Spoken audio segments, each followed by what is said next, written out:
Et vite ici, l'homme de Dieu, Mario.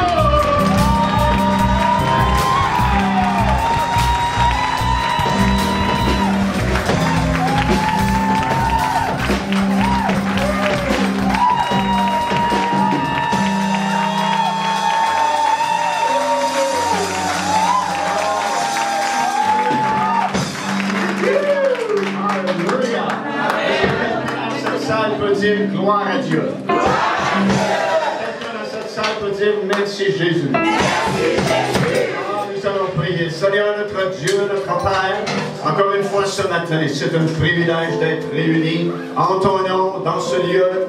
Laissez monter vers toi ces chants de louange et d'adoration. Et maintenant, Seigneur, on a besoin de l'assistance de ton Saint-Esprit. Ton onction sur ton serviteur qui va annoncer ta parole. Ouvre nos cœurs ce matin. Ouvre notre esprit, afin que ta parole puisse tomber dans une bonne terre, qu'elle puisse produire du fruit en abondance. C'est au nom du Seigneur Jésus que j'ai prié. Et tout le peuple, on peut dire Amen.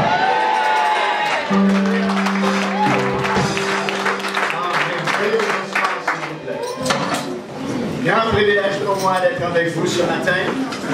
C'est en fait la première fois que j'ai cette opportunité. Et je remercie le Seigneur de pouvoir vous rencontrer, vous voir et partager avec vous la bonne parole du Seigneur. Amen. Notre ministère voyage énormément un peu partout, non seulement ici au Canada, mais en Europe et dans différents pays du monde. Nous produisons également depuis de très nombreuses années des émissions de télévision qui autrefois étaient vues sur le réseau TVA. Tous les matins et tous les soirs à la fermeture du poste. Le titre de l'émission, c'était Au centuple à cette époque-là. Et c'était un peu la version française de la grande émission anglophone St. Huntley Street. C'était vraiment une grande percée ici au Québec dans ces années-là, puisqu'il n'y avait aucune autre émission évangélique qui prêchait la parole de Dieu sur les ondes. Et au cours des années, nous avons compté environ 30 000 personnes qui ont donné leur vie au Seigneur Jésus. Et c'était vraiment une grande bénédiction parce que grâce au réseau TVA, bien sûr, la bonne nouvelle était à prêcher non seulement dans les grandes villes, dans les grands centres, mais partout jusqu'à percer à l'autre bout de la province. On débordait au Nouveau-Brunswick et en Ontario, le nord de l'Ontario, l'ouest de l'Ontario, ont été bénis par la prédication de la parole de Dieu grâce à ces émissions de télévision. Amen. Et puis, après la série d'émissions qui s'appelait Le Centuple, on a fait d'autres émissions de télévision, bien sûr sur les prophéties des derniers jours concernant le retour du Seigneur Jésus-Christ. Et récemment, depuis 3 ans en fait, nous animons une émission de télévision qui s'intitule Les actualités prophétiques. Plusieurs de ces émissions sont filmées en Israël et ça donne l'heure juste concernant le retour du Seigneur et tous les signes qui nous ont été donnés pour nous prévenir de la proximité de ce glorieux événement. Et je peux vous dire avec assurance ce matin, nous sommes la génération qui verra le retour de notre Seigneur. Tous les signes sont accomplis, autant dans l'Église, autant chez les nations du monde, et surtout en Israël, tous les signes qui nous ont été donnés par la parole du Seigneur, pour justement nous prévenir que ces proximités de son retour sont désormais accomplies. Amen. Et Jésus a dit, quand vous verrez ces choses commencer à arriver, redressez-vous, levez votre tête, parce que votre délivrance approche. Amen. Mais écoutez, ces choses ne font pas que commencer à arriver, comme Jésus a dit. Elles sont déjà arrivées. Amen. Combien nous sommes proches de ce glorieux événement, alors que la trompette va sonner, les morts en Christ vont ressusciter, et nous les vivants. Est-ce qu'il y a des vivants ici ce matin? Nous allons changer dans un instant, dans un clin d'œil, et nous allons monter dans les airs à la rencontre du Seigneur Jésus. Amen. Et vous pouvez suivre ces émissions de télévision sur notre site web Pain de vie, tout simplement, .org. Tous les dimanches matin, il y a une nouvelle émission que vous pouvez voir dans le confort de votre foyer. Elle est là pour toute la semaine. Juste l'autre dimanche, vous avez une nouvelle émission de télévision. Et ces émissions, grâce à Internet, rejoignent le monde entier. Amen. Nous prêchons en Afrique, nous prêchons en Europe, nous prêchons en Australie, jusqu'aux extrémités du monde. Et je crois de tout mon cœur que c'est l'accomplissement de la parole que Jésus avait donnée. Cette bonne nouvelle, dit-il, sera prêchée à toutes les nations pour leur servir de témoignage. Après quoi viendra la fin. Et cette bonne nouvelle est présentement annoncée à toutes les nations ce matin, parce que son retour est vraiment proche. Amen. Vous pouvez également recevoir beaucoup d'enseignements du ministère Pain de Vie, tout à fait gratuitement. Il suffit d'aller sur notre site web, encore une fois, et vous cliquez sur l'onglet Lettres de nouvelles, et à tous les mois, vous allez recevoir beaucoup d'enseignements du ministère de Pain de Vie. Nous avons fait cela parce qu'il y avait beaucoup de demandes de différentes personnes dans différents pays du monde qui ont besoin d'enseignement. Nous avons besoin de l'enseignement de la parole de Dieu. Amen. Afin, justement, comme le titre de mon message ce matin, afin de devenir inébranlable dans le Seigneur Jésus-Christ. Amen. Et c'est surtout important à notre époque d'apprendre à devenir inébranlable. Vous savez pourquoi? Parce que Dieu a fait une promesse dans sa parole, une promesse dont nous ne prêchons pas souvent à ce sujet-là, mais il a bien fait cette promesse. Il a dit, dans les derniers jours, il permettrait que tout soit ébranlé. Système politique, système économique, système religieux. Et nous vivons justement à cette époque de cet ébranlement dans notre monde. Tout est ébranlé dans notre monde. Le monde politique est ébranlé, le monde économique est ébranlé, et le monde religieux est ébranlé aussi. Mais comme nous allons apprendre ce matin, lorsque nous avons donné notre vie au Seigneur Jésus-Christ, nous avons été transportés, alléluia, dans un royaume inébranlable. La seule chose qui soit inébranlable sur cette planète présentement, c'est le royaume de Dieu. Amen. Et si vous êtes sauvés, vous êtes dans le royaume de Dieu. Amen. Comprenez, on n'est pas en marche vers le royaume de Dieu, mais si vous êtes sauvés, vous êtes déjà dans le royaume de Dieu. Amen. Paul dit dans son épître aux Corinthiens, rendez grâce au Père de ce qu'il vous a délivré de la puissance des ténèbres et vous a transporté. Remarquez, le temps du verbe, c'est au passé. Amen. Et il vous a transporté dans le royaume du Fils de son amour. Alléluia. Amen. Donc, si nous sommes sauvés ce matin, nous sommes dans le royaume de Dieu et c'est un royaume inébranlable. Amen.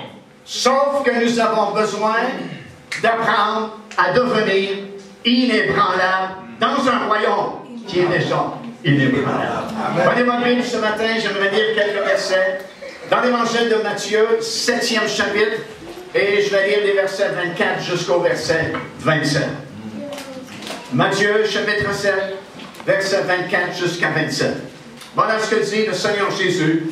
C'est pourquoi quiconque entend ces paroles que je dis et les met en pratique sera semblable à un homme prudent qui a bâti sa maison sur le roc.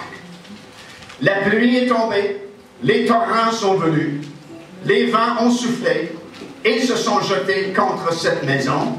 Elle n'est point tombée parce qu'elle était fondée sur le roc.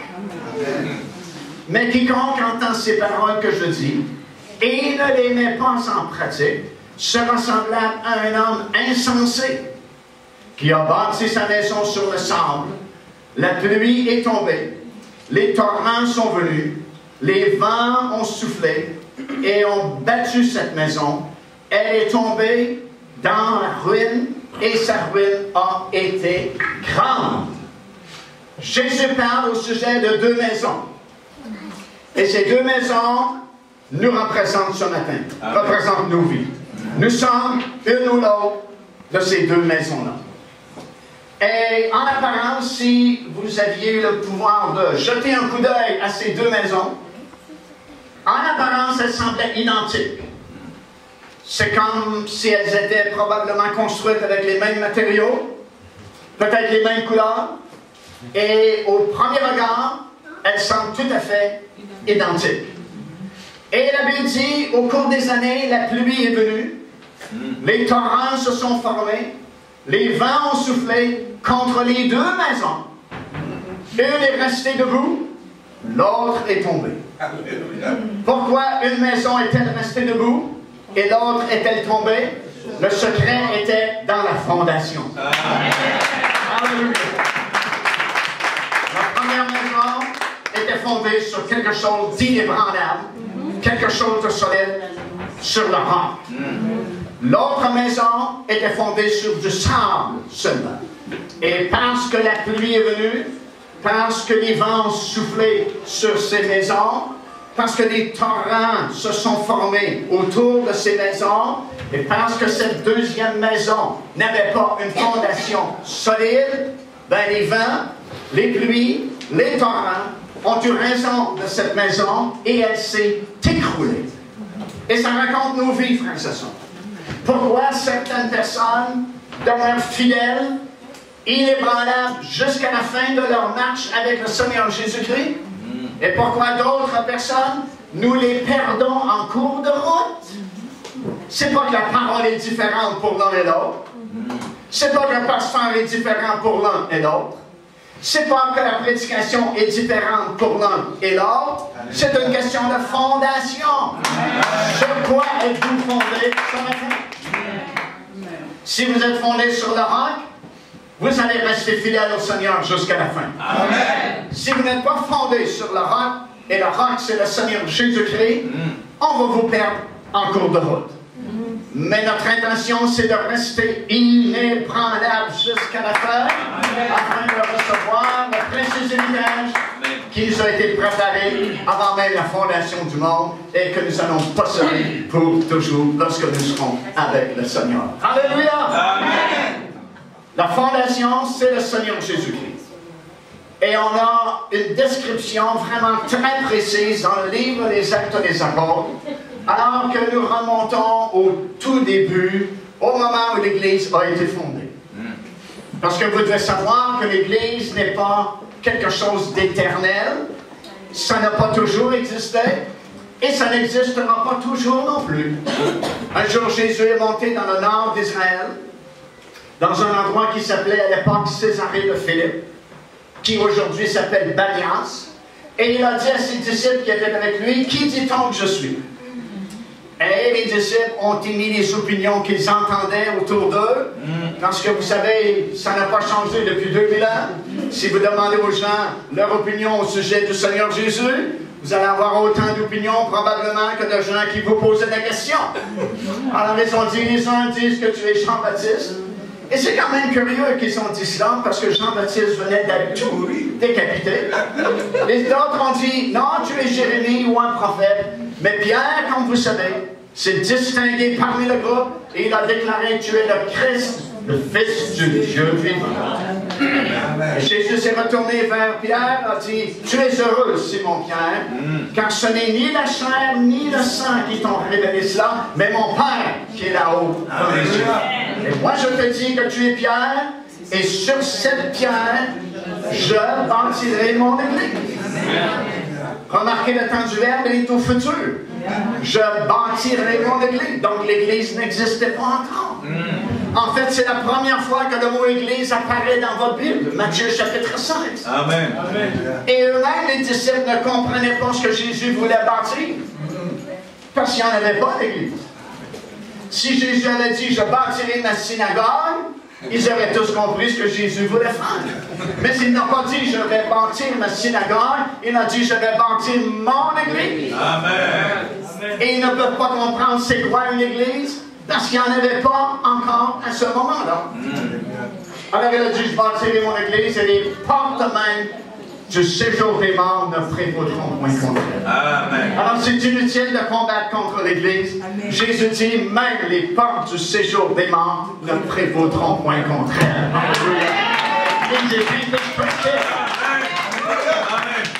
L'Église est là jusqu'à la fin de son voyage sur cette planète. Amen.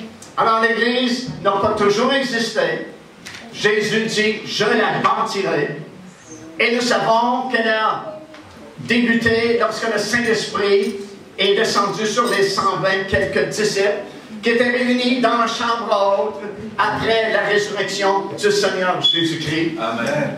Lorsque le jour de la Pentecôte, la Bible dit, fut pleinement arrivé, un vent impétueux est entré dans cette chambre haute. Des langues de feu se sont posées au-dessus des 120 quelques disciples qui étaient là, furent tous remplis du Saint-Esprit et se mirent à parler en d'autres langues selon que l'Esprit leur donnait de s'exprimer. Et en cette journée-là, le grand chantier de construction de l'Église du Seigneur Jésus-Christ a ouvert ses portes. Amen.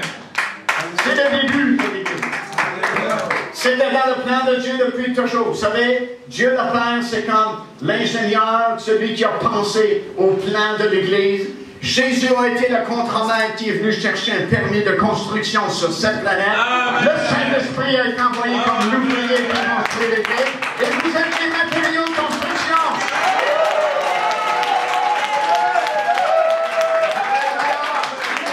Parce que la Bible dit, si vous connaissez le Seigneur Jésus-Christ, si vous acceptez le salut en Jésus-Christ, vous devenez des pierres vivantes. Et formez un édifice spirituel, l'Église du Seigneur Jésus-Christ. Alors vous êtes les matériaux de construction. Et nous ne sommes pas au début de ce chantier de construction.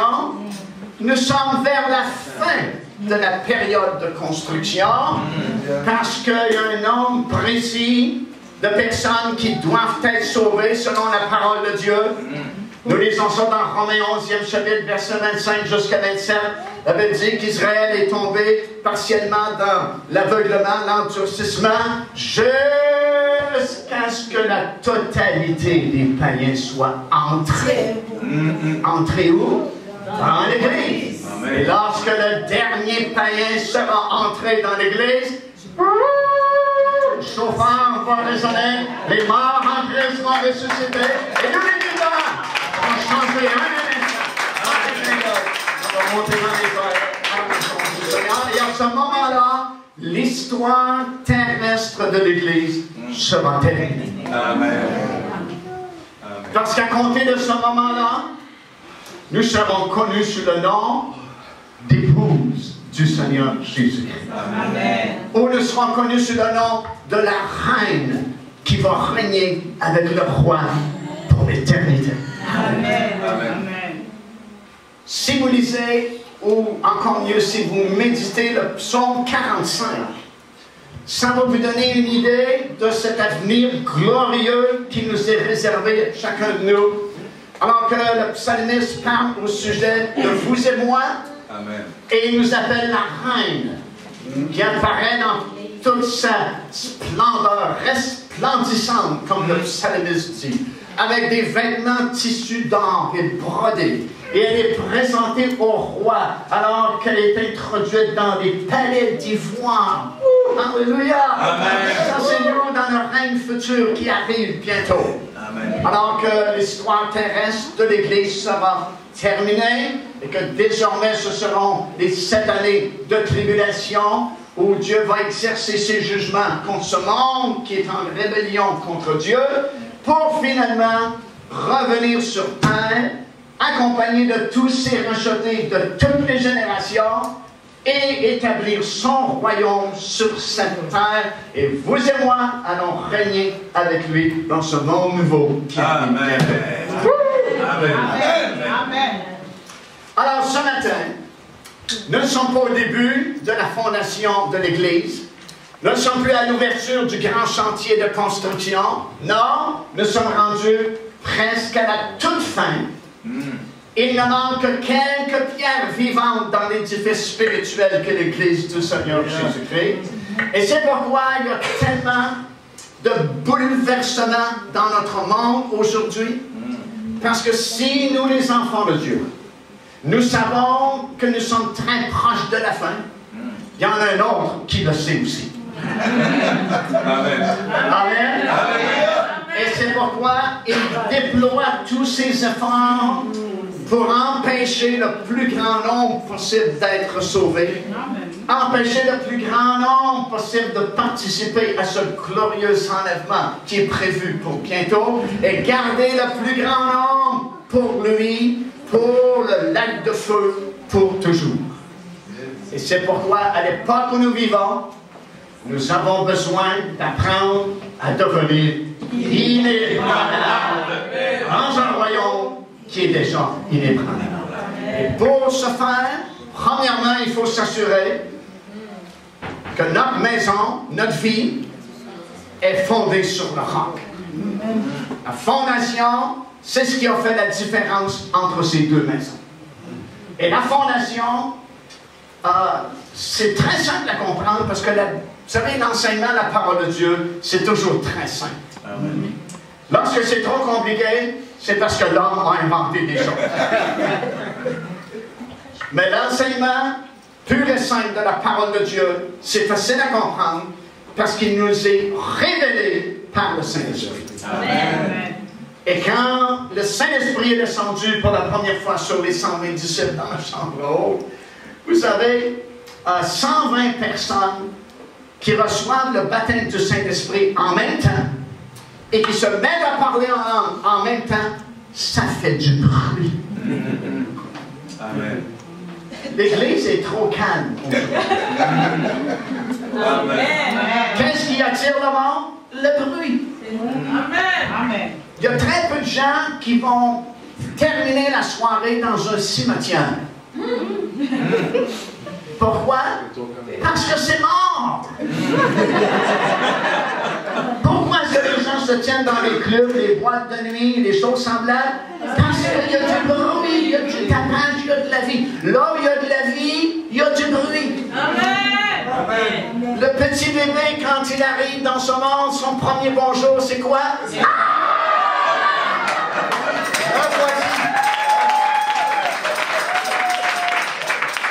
Là où il y a de la vie, il y a du bruit. Là où il y a de la mort, c'est silence. Alors les gens vont préférer les boîtes de nuit, les clubs, quand il y a quelque chose qui bouge, tandis qu'au cimetière, c'est mort, c'est trop calme. Alors 120 personnes, croyez-moi, qui reçoivent le baptême du Saint-Esprit instantanément, ça fait du bruit. Amen. Il y a plusieurs années, j'étais dans des réunions spéciales, et vous savez, l'onction du Saint-Esprit, on ne peut pas programmer d'avance l'onction du Saint-Esprit. Et il y a différents types d'onctions. Quelquefois, ce sont des onctions de guérison. Tu n'as même pas vraiment prié davantage ou jeûné davantage. Tous ceux à qui tu as posé les mains sont guéris parce que ce soir-là, il y a une onction pour la guérison. Amen. Il y a des onctions pour le salut, il y a des onctions pour le baptême du Saint-Esprit. Et un soir, j'étais dans une telle réunion où c'est l'onction pour recevoir le baptême du Saint-Esprit. Et je fais l'appel pour tous ceux qui veulent recevoir le baptême du Saint-Esprit. Et il y a une grande lignée de gens ici en avant, peut-être 30-35 personnes qui se sont avancées pour recevoir le baptême du Saint-Esprit. Et c'est l'onction pour recevoir le baptême du Saint-Esprit. Je n'ai même pas le temps vraiment d'imposer mes mains. Après 30 quelques personnes reçoivent en même temps le baptême du Saint-Esprit. Et croyez-moi, 30 quelques personnes qui reçoivent en même temps le baptême du Saint-Esprit, ça fait du bruit. Alors, 120 personnes dans la chambre haute, ça fait du bruit, mon ami, à un tel point que ça a attiré la foule des Juifs qui étaient réunis à Jérusalem pour la fête de la Pentecôte. Parce que la Bible dit, au bruit qui se faisait dans la chambre haute, la foule a couru. Amen. Ils voulaient savoir qu'est-ce qui se passait dans cet endroit à cause du bruit qu'ils ont entendu. Et la Bible dit, c'est dans Actes chapitre 2, que Pierre, encore une fois, c'est Pierre, c'est le sanguin du groupe. Amen. Amen. Il parle toujours le premier. Je pense que le verset qui dit « Alors Pierre prit la parole » revient plus souvent que tous les autres apôtres ensemble. Amen. Alors Pierre prit la parole. Alors Pierre prit la parole. Parce que Pierre, c'est le sanguin du groupe. Il parle avant de réfléchir. Matthieu chapitre 16, Jésus dit, je dois mourir, je dois aller à la croix. Pierre, le sanguin, à Dieu le Père, cela ne t'arrivera pas. Ça, c'est le sanguin. Même si ça ne fait pas l'affaire de Dieu, moi, Pierre, j'ai décidé, ça ne t'arrivera pas. Et Jésus a été obligé de dire, regarde-moi Satan. Ces paroles viennent par l'inspiration du diable, littéralement. Alors, ils sont venus, ils sont accourus à cause du bruit qui s'est fait. Et encore une fois, c'est Pierre qui se distingue parmi le groupe et qui sort de la chambre haute et qui va donner, écoutez bien, le premier message de la nouvelle Église qui vient d'être fondée dans la chambre. C'est vraiment très intéressant de relire ce premier message. Parce que c'est le premier message de l'Église donné par l'apôtre Pierre. Et quand il a eu terminé son premier message, les gens qui l'ont entendu, ils ont dit ceci: notre cœur a été vivement touché.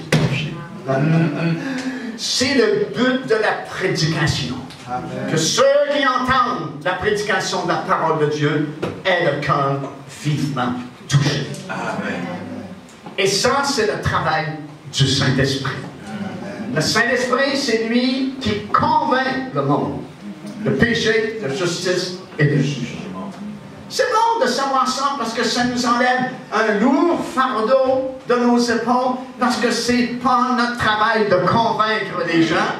Notre travail, c'est de témoigner ce que Jésus a fait pour nous. Amen. Notre travail, c'est de prêcher la parole du Seigneur. Et le travail du Saint-Esprit, c'est de convaincre les cœurs. Jésus dit, il convaincra le monde de péché, de justice et de jugement. Alors, le Saint-Esprit déjà était à l'œuvre, puisque Pierre a prêché le premier message. Et ceux qui ont entendu ce premier message ont dit, notre cœur a été vivement touché. Et ils ont fait cette question, qui est la plus belle question qu'un prédicateur peut entendre après avoir livré le message. Ils ont dit, que devons-nous faire maintenant? La prédication a été donnée, le Saint-Esprit a été à l'œuvre, il a convaincu le cœur des gens. Et les gens ont dit maintenant, que devons-nous faire? Et comprenez-vous, c'est le premier message. C'est la première fois qu'une telle question est posée. Que devons-nous faire maintenant? Et ce que l'apôtre Pierre va dire maintenant va devenir comme un classique. Amen. Va devenir comme le standard de la conversion au Seigneur Jésus-Christ. C'est la première fois qu'on prêche le message du salut.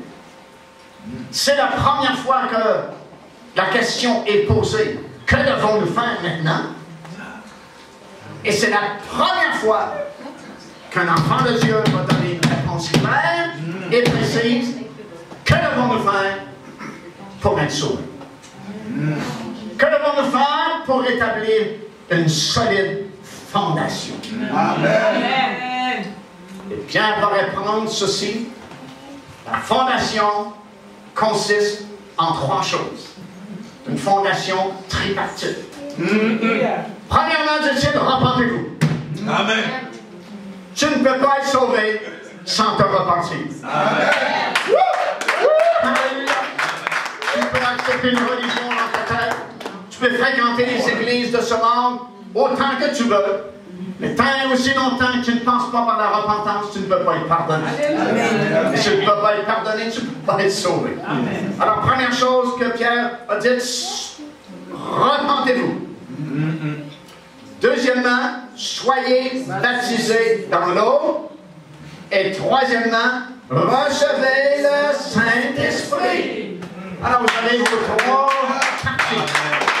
Repentez-vous, soyez baptisés dans l'eau, soyez baptisés du Saint-Esprit. Amen. Lorsqu'une personne a ces trois éléments dans sa vie, il vient de compléter sa fondation. Amen.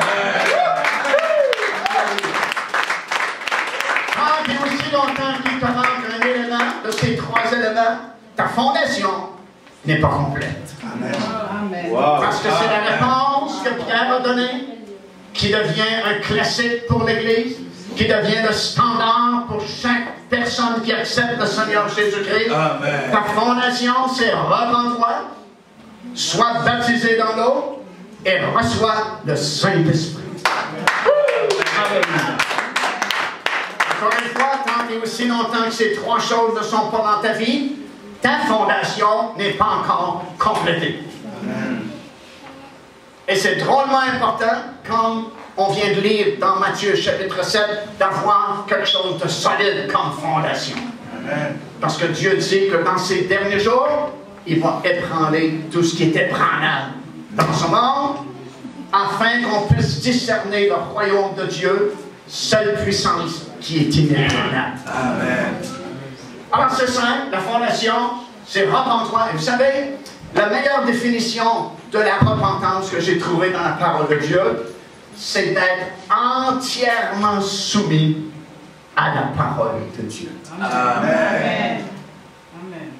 C'est la meilleure définition de la repentance. C'est quoi la repentance? Être entièrement soumis, comme dit l'Écriture, à la parole de Dieu. Amen. C'est pourquoi, si vous avez vraiment pensé par la repentance et que vous êtes entièrement soumis à la parole de Dieu, vous n'aurez jamais de problème avec le baptême d'eau. Amen. Parce que la Bible dit, sois baptisé dans l'eau. Si j'ai passé par la repentance, je suis entièrement soumis à la parole de Dieu. Je n'ai même pas besoin de comprendre pourquoi Dieu veut que je sois baptisé dans l'eau. Le seul fait qu'il le demande, si j'ai passé par la repentance, je le fais. Parce que si je discute au sujet du baptême d'eau, je suis en rébellion contre Dieu. Amen. Je ne suis pas vraiment passé par la repentance. Parce que si j'étais passé vraiment par la repentance, ma vie est donnée au Seigneur Jésus-Christ, je suis entièrement soumis à ta parole, même s'il me demandait d'être baptisé 10 fois dans l'eau, j'ai même pas de questions à lui poser, je serai baptisé 10 fois dans l'eau, parce qu'il me la demande. Et c'est la même chose pour le baptême du Saint-Esprit. Remarquez au début, dans le livre des Actes des Apôtres, ça n'était jamais problématique pour recevoir le baptême du Saint-Esprit. Normalement, les gens étaient sauvés, baptisés dans l'eau, baptisés du Saint-Esprit. Simultanément, ou très peu de temps après leur salut. Mais avec les années, avec les générations, on s'est éloigné de la simplicité de la parole de Dieu. On a formé nos dénominations et on a laissé le Saint-Esprit de côté pour former, avec notre grande sagesse humaine, nos lois, nos politiques. Et on a oublié le Saint-Esprit et c'est devenu à notre époque tellement tragique parce que beaucoup de dénominations ne veulent plus rien savoir concernant le baptême du Saint-Esprit, et pourtant c'est la puissance de l'Église.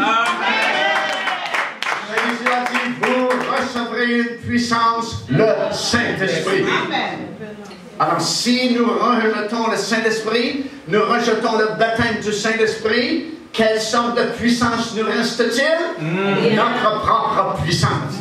Et notre propre puissance ne nous poussera pas tellement loin. Amen. Nous avons besoin d'une puissance plus grande que la nôtre. Amen. Nous avons besoin de la puissance du Saint-Esprit. Amen. Amen. Ah, je dois accélérer. Je vais regarder.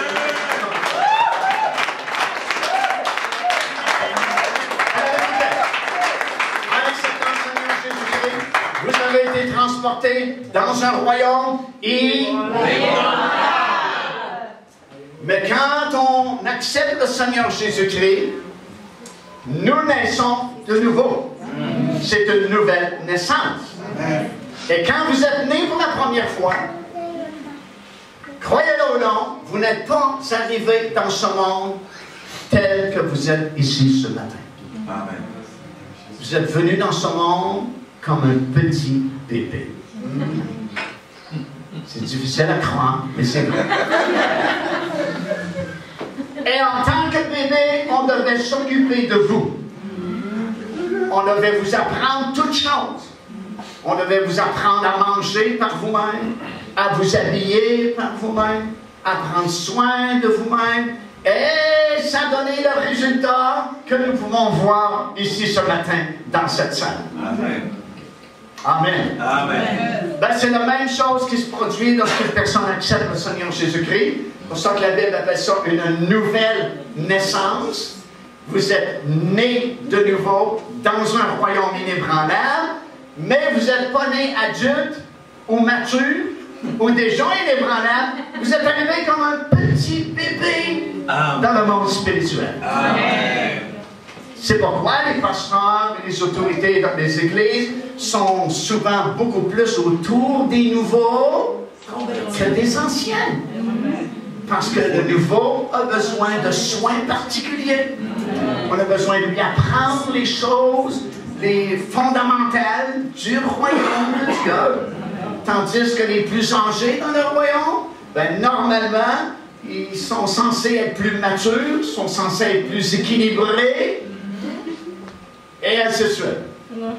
Alors, c'est pourquoi on a besoin, même si on est déjà dans un royaume inébranlable, nous avons besoin d'apprendre à devenir inébranlable. Puis j'ai plusieurs versets qu'on n'aura pas le temps de lire évidemment, parce que le temps ici, je ne sais pas qu'est-ce qui se passe avec cette heure-là. Elle va trop rapidement. Écoutez, Hébreux, chapitre 12, verset 28. Écoutez ce que la parole de Dieu dit. C'est pourquoi, recevant un royaume inébranlable, montrons notre reconnaissance en rendant à Dieu un culte qui lui soit agréable, avec piété et crainte, car notre Dieu est aussi un feu dévorant. En fait, Dieu veut faire 4 choses avec nous. Ça, c'est dans 1 Pierre, chapitre 5 et le verset 10. Pierre dit, premièrement, il va vous perfectionner. Deuxièmement, il va vous affermir. Troisièmement, il va vous fortifier. Et finalement, Pierre dit, il va vous rendre inébranlable. Colossiens, 1er chapitre, verset 21, il vous fera paraître devant lui, saint, irrépréhensible et sans reproche, si du moins vous demeurez fondés et inébranlables dans la foi. Et on peut prendre le mot inébranlable avec une bonne concordance et vous allez être surpris du nombre d'exhortations qui sont là dans le Nouveau Testament, vous exhortant à devenir inébranlable dans un royaume qui est déjà inébranlable. Et vous allez apprendre que pour devenir inébranlable, vous devez vous enraciner dans la parole de Dieu. Souvenez-vous ce que Jésus a dit, les 2 maisons ressemblent à 2 hommes. Celui qui met la parole de Dieu en pratique, c'est celui qui est fondé sur le roc. Et celui qui se borne uniquement à l'écouter, mais il oublie de la mettre en pratique, il est comme cet homme qui a bâti sa maison sur le sable, et éventuellement, la maison a été emportée par les torrents, par les vents et par la pluie. Alors vous devez vous enraciner dans la parole de Dieu. Amen. Amen. Parce que si vous ne faites pas de racines, ben vous êtes à la merci des tempêtes, à la merci des vents, à la merci des pluies qui vont venir contre vous. Parce que les vents, mentionnés ici dans Matthieu chapitre 7, les pluies, les torrents, c'est un symbole des difficultés, des tribulations, des oppositions que nous allons rencontrer dans notre marche avec le Seigneur Jésus-Christ. J'aimerais ça vous dire que maintenant que vous avez accepté le Seigneur Jésus-Christ, vous vous en allez au ciel sur un lit de rose, il n'y aura jamais plus de problèmes, jamais plus de difficultés, mais c'est pas vrai. Amen. Et il y en a un qui va surveiller cela de très proche pour s'assurer que vous avez des problèmes, des difficultés, des épreuves, des luttes, des tribulations, et pour pas nommer son nom et le diable. C'est votre ennemi. Amen. Et il va faire des problèmes, des luttes, des oppositions dans votre marche avec le Seigneur Jésus-Christ. Et c'est pourquoi vous devez vous enraciner, parce que si vous ne vous enracinez pas dans la parole de Dieu, vous allez facilement être balayé, facilement être écarté de la course pour ce prix extraordinaire que nous allons gagner pour toujours. Amen. C'est comme le petit arbre que vous avez décidé de planter dans votre cour, chez vous.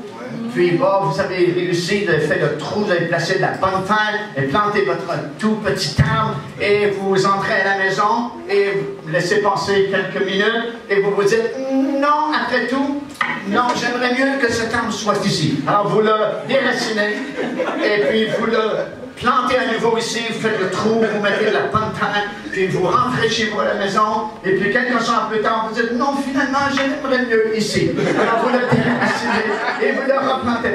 Votre arbre, il va mourir. Il va mourir.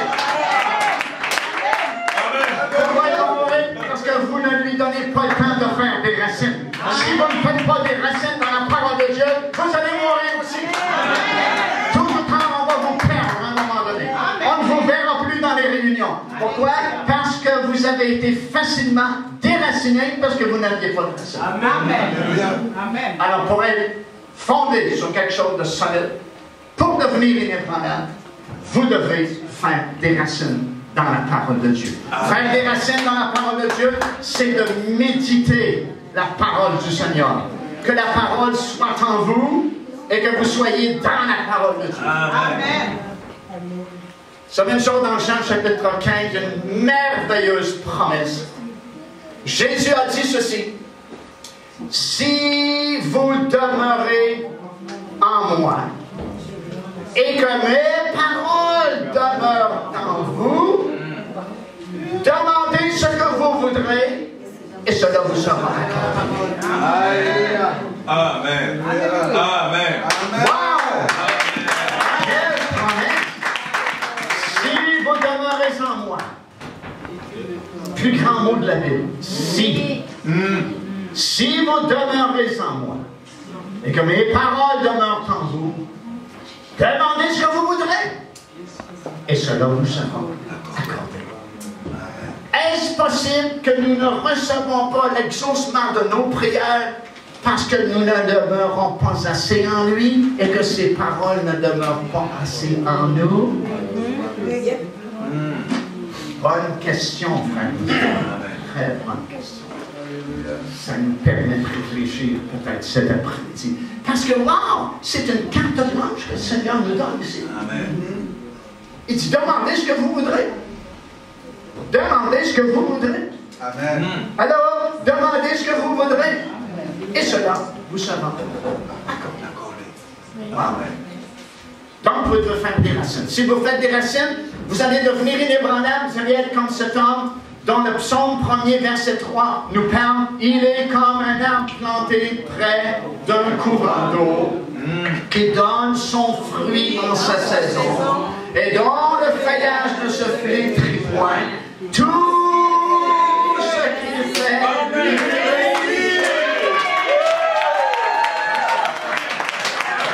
Tout ce qu'il fait lui réussit. Et c'est possible pour vous. Amen. Bon, c'était pas un assez fort amen, mais je vais...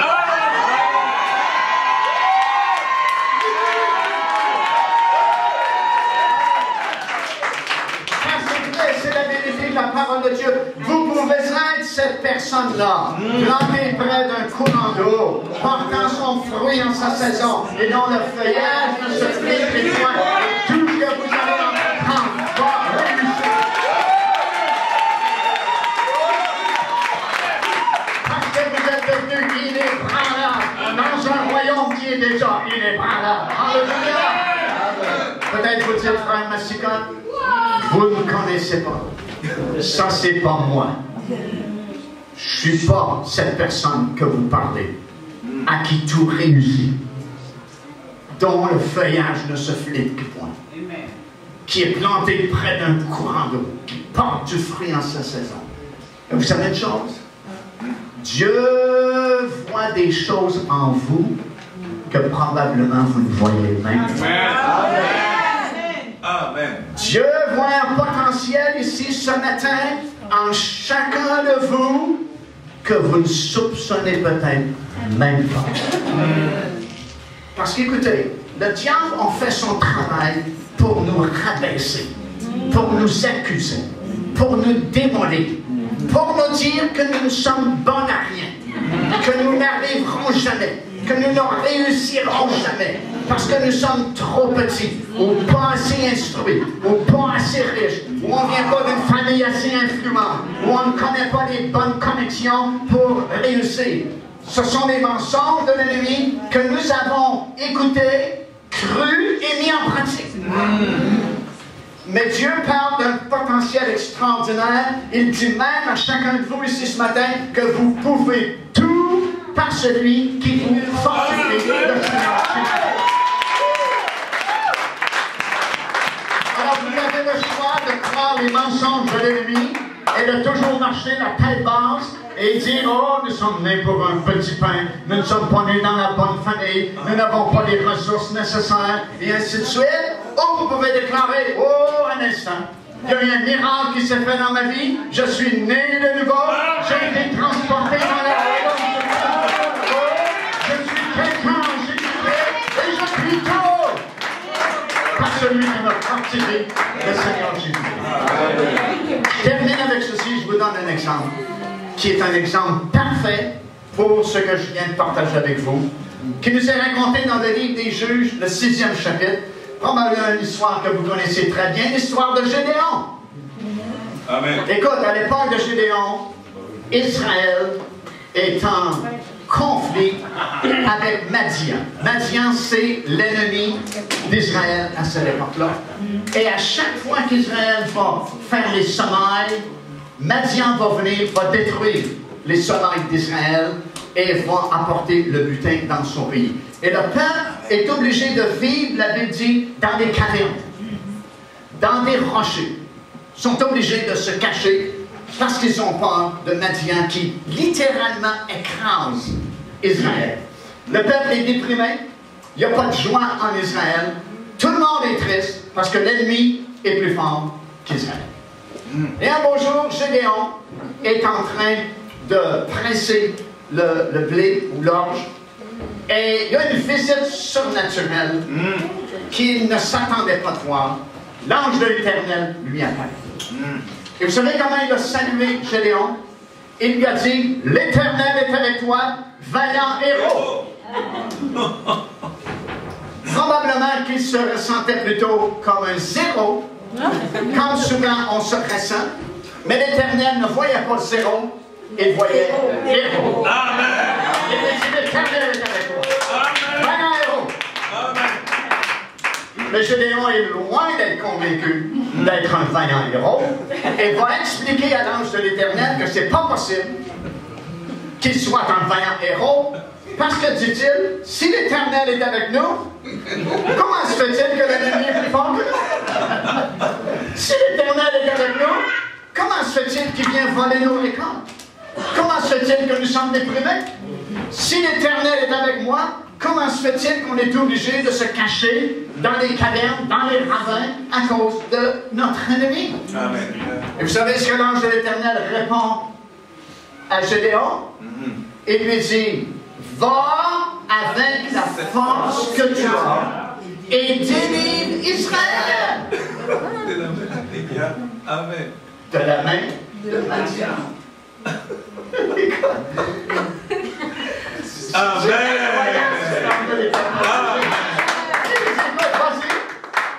me dis, comment se fait-il, si l'Éternel est avec nous, que l'ennemi est plus fort que nous, qu'il vient voler nos champs, il vient voler nos récoltes? Comment se fait-il qu'on est déprimé? Comment se fait-il qu'on est battu si l'Éternel est avec nous?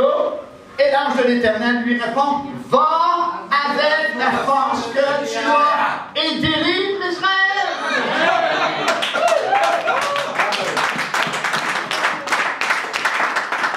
Ça veut dire que Gédéon avait une force, mais il ne savait pas qu'il y avait une force.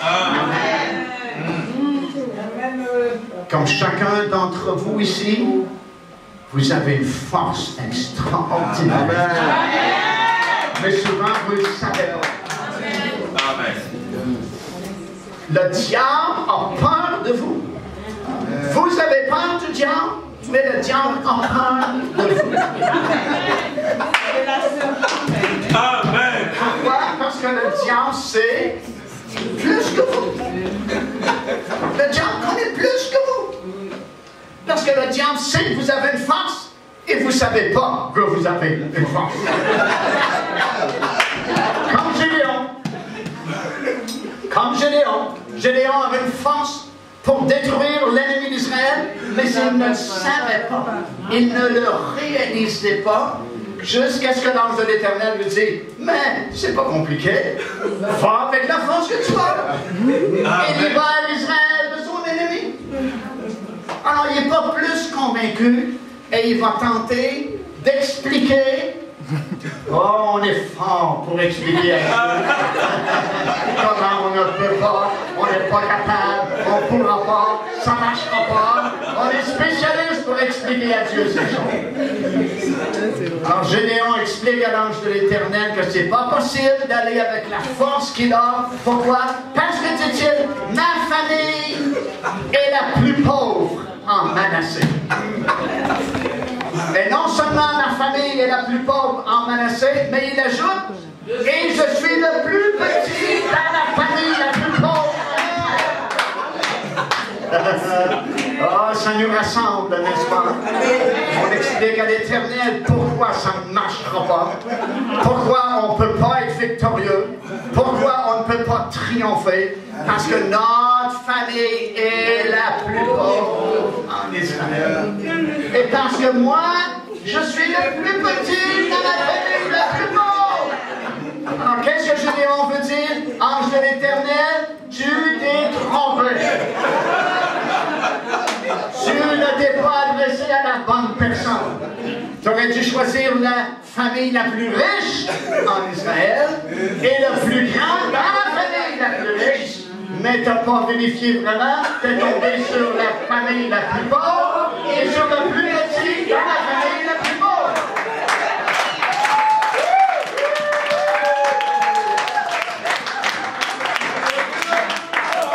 Alors, qu'est-ce que l'ange de l'Éternel va lui répondre? Qu'est-ce que l'ange de l'Éternel va lui répondre? La plus belle réponse qui peut vous sauver ce matin, vous encourager, vous transporter, vous faire accomplir des exploits extraordinaires dans le royaume de Dieu. L'ange de l'Éternel lui a répondu, je serai avec toi.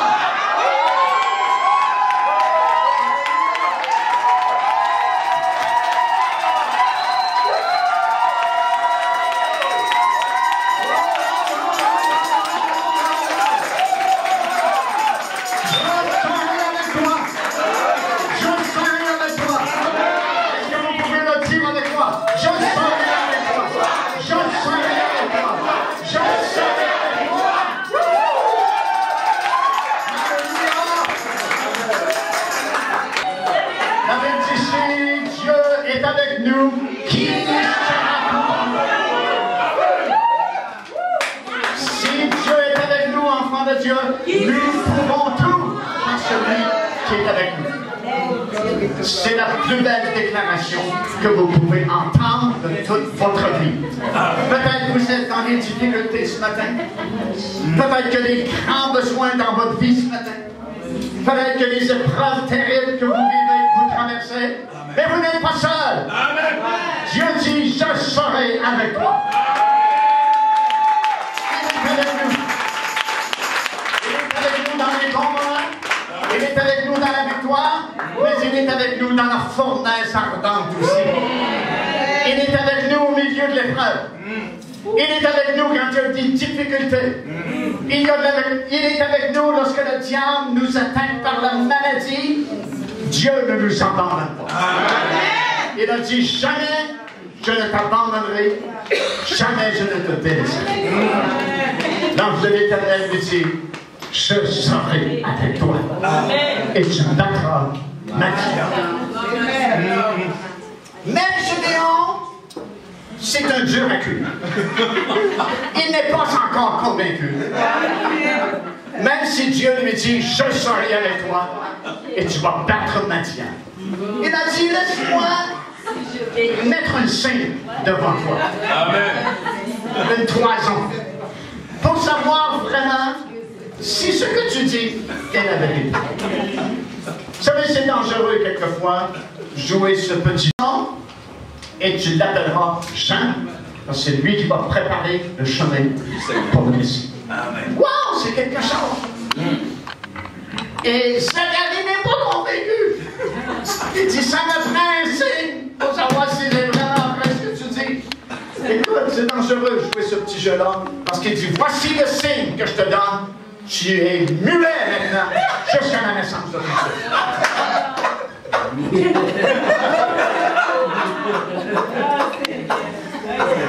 Zacharie, il est sorti du camp après avoir fait son service. Et les gens veulent lui parler. Il a demandé un signe, il a eu un signe. Quand c'est trop évident, c'est dangereux de demander un signe. C'était trop évident, Gabriel. Et c'est un peu la même chose, mais Dieu va avoir compassion. Va permettre que Gédéon place un signe. Le signe est positif, c'est bien Dieu qui parle. Alors il se décide finalement à obéir et il se dit, ça va prendre une armée pour battre l'ennemi. Et il va faire une campagne en Israël de recrutement et il va trouver 32 000 soldats prêts à se lever contre Madian. Et il est comme fier, on est fiers de nos efforts. Hein? Pourtant, nos efforts valent zéro devant le Seigneur. Mais on aime nos efforts. On aime pour ça que les gens ont de la difficulté avec la grâce. Souvent, ils préfèrent la loi parce que la loi exige mes efforts. Tandis que la grâce, je reçois gratuitement. Amen. Et on a de la difficulté à recevoir gratuitement. Alors Gédéon soulève une armée de 32 000 hommes. Il est comme fier, se présente devant l'ange de l'Éternel. Dit, voici, j'ai soulevé une armée de 32 000 hommes. L'ange de l'Éternel lui dit, c'est bien, mais le seul problème, tu es trop nombreux. Mais pourquoi trop nombreux? Parce qu'avec 32 000 hommes, si vous gagnez la victoire quand vous allez la gagner, il y a de fortes chances que vous preniez le crédit pour vous-même, alors que la gloire n'appartient qu'à l'Éternel. Alors il dit, l'ange de l'Éternel dit à Gédéon, fais un petit test ici. Demande à tous ceux qui ont peur de retourner chez eux. Gédéon se dit probablement en lui-même, peut-être 5 ou 6 vont retourner à la maison, parce que c'est des braves, c'est des soldats. Et il fait l'annonce que tous ceux qui ont peur de la guerre retournent à la maison. Sur 32 000, 22 000 retournent.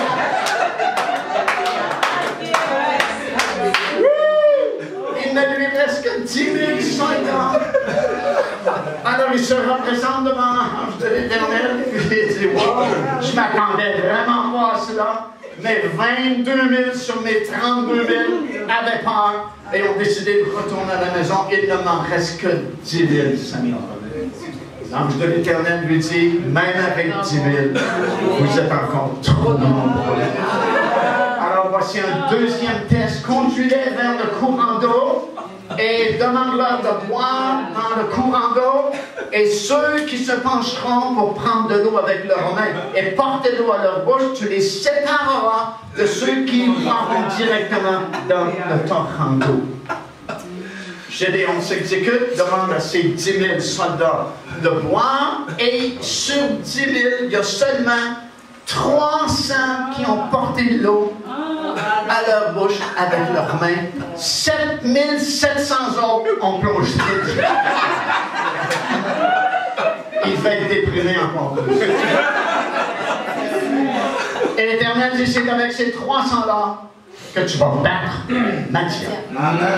Et lorsque j'étais en Israël, il y a quelques années passées, j'ai demandé à quelqu'un qui était dans l'armée israélienne s'il savait pourquoi Dieu a choisi les 300 qui ont porté l'eau à leurs mains, à leur bouche avec leurs mains, plutôt que les 7500 qui ont plongé leur tête pour boire directement dans le torrent. Et il m'a dit, oui, c'est très logique ce que Dieu a fait. J'ai dit, pourquoi? Ben, il dit, ceux qui ont plongé directement leur tête pour boire dans le torrent ne peuvent plus surveiller à gauche et à droite si leur ennemi les attaque. Tandis que les 300 peuvent regarder à gauche.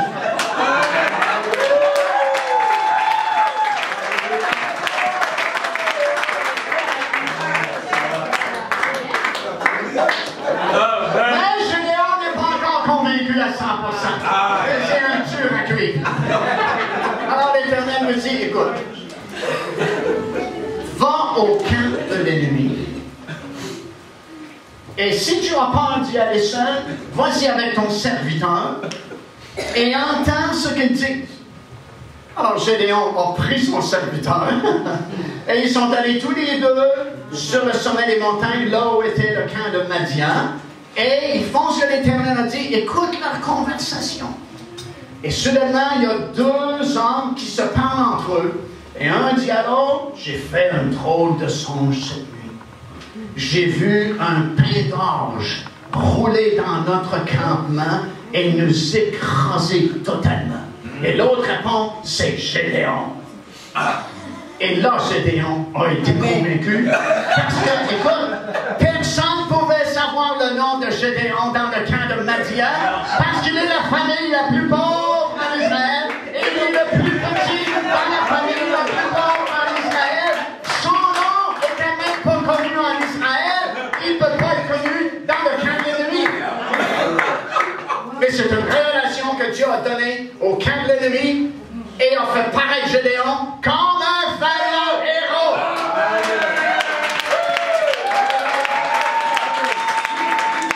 Alors quand Gédéon a entendu son nom, nommé dans le camp de l'ennemi, et vous savez, votre nom est supposé d'être connu dans le camp de l'ennemi. Le diable est supposé de connaître votre nom. Amen. Parce que vous chassez les démons, vous guérissez les malades, vous témoignez le nom de Jésus. Vous êtes connu un enfant. Amen. Vous devez être connu un enfant. Amen. Si vous n'êtes pas connu un enfant, il y a quelque chose qui ne marche pas avec vous. Amen. Amen.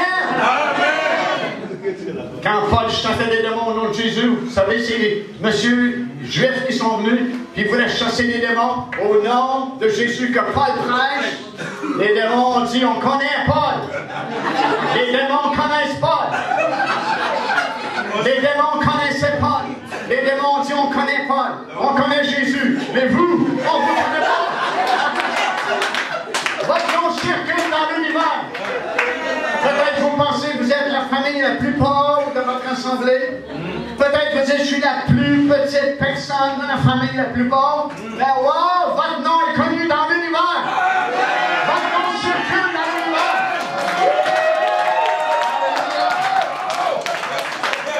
Votre nom est puissant. Votre nom est fort. Vous avez une force que vous ignorez probablement. Comme Gédéon ignorait qui il était. Il pensait qu'il appartenait à la famille la plus pauvre.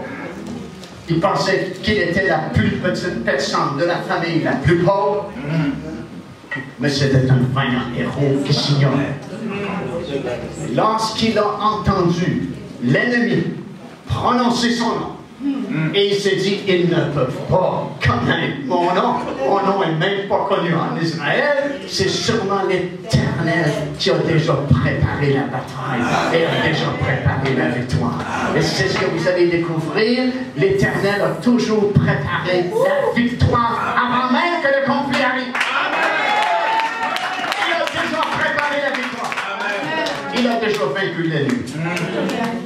Alors, il va retourner vers ses 300 soldats qui lui restaient.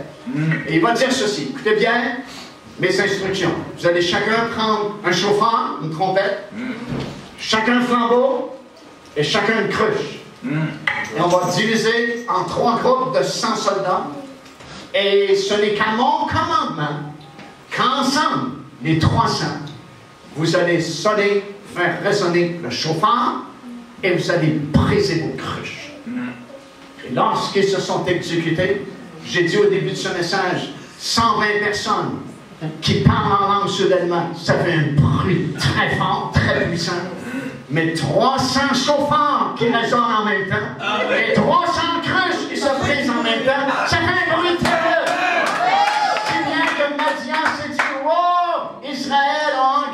l'armée égyptienne a engagé d'autres armées. Ils sont trop forts pour nous et ils sont partis.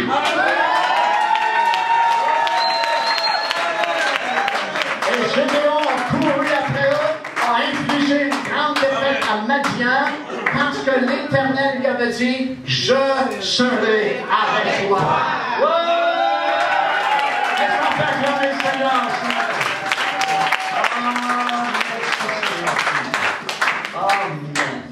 C'est pourquoi, en terminant, il faut apprendre à devenir inébranlable. Dans un royaume qui est déjà inébranlable. Nous sommes du bon côté. L'Éternel est avec nous. C'est sa promesse. Je serai avec toi. Alors j'aimerais qu'on se tienne debout, s'il vous plaît, en terminant. Si c'est possible, j'aimerais que les musiciens puissent revenir.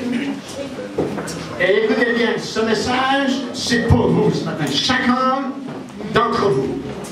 Peu importe ce que vous vivez, peu importe ce que vous traversez, peu importe les difficultés que vous pouvez avoir ce matin dans votre vie.